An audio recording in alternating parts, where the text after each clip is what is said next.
今回はエラシアを使った全焼基地攻略デッキを紹介します。ワイルドカードがなくても組めるデッキなので、ぜひ最後まで見ていってくれよな。このデッキの戦い方を軽く説明すると、まずエラシアでシールドを張り、その後ケンナで攻撃するという流れになります。概要が分かったところで、戦闘を見ていこう。まず最初は敵の攻撃に耐えながら、エラシアとそのコンボパーツを探していきます。後で説明しますが、エラシアのコンボを何回か作ることになるので、トリックは大切に使いましょう。カードが揃うまでカット。コンボパーツが揃ったので、早速エラシアでシールドを貼っていきます。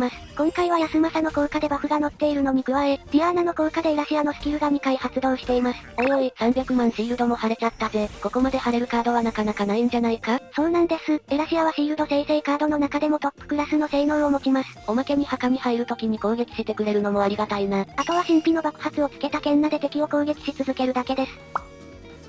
敵全体に300万ダメージ、これは爽快だな。ここまでがエラシアデッキの基本の動きになります。エラシアのシールド量が想像以上に多くて驚いたぜ。もしそれでもシールドの量が足りず、1回の攻撃で敵を倒しきれないときは、このように他のカードでケンナの攻撃回数を増やしましょう。ただでさえダメージが多いのに、複数回攻撃したらひとたまりもないな。おいおい、エラシアのシールドが切れちゃったぞ。そうなんです。エラシアの効果は基本的に4ターンしか持たないので、全焼基地の多くのステージでは途中でシールドがなくなってしまいます。そのためどこかでシールドを貼り直す必要があるんです。冒頭で言ってたトリックは大切にってのはそのためだったんだな。この点は構築でも工夫しているので、後でよく見ていきましょう。それからこのデッキの小ネタとして、氷の女王を捨てることでも攻撃できます。おお、ターン経過なしで敵を一掃してくれるのはありがたいな。戦法の一つとして覚えておくと役立つはずです。以上が戦闘の様子でした。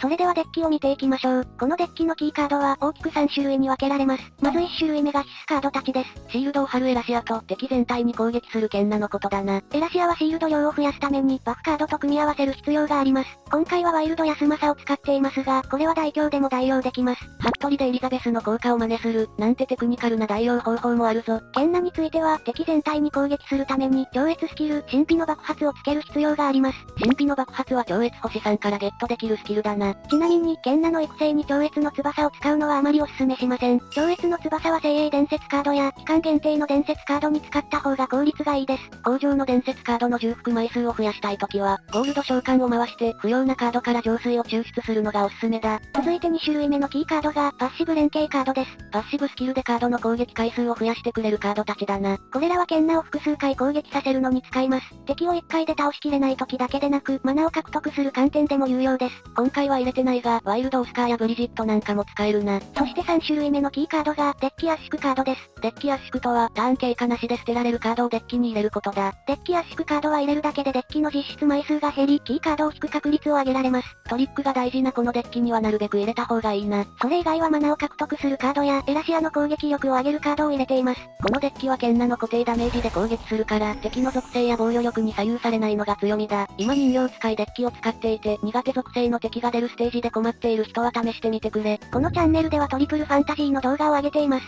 更新は不定期なので、動画を見逃さないようチャンネル登録をお願いします。この動画が役に立った人はグッドボタンもよろしくな。それではご視聴ありがとうございました。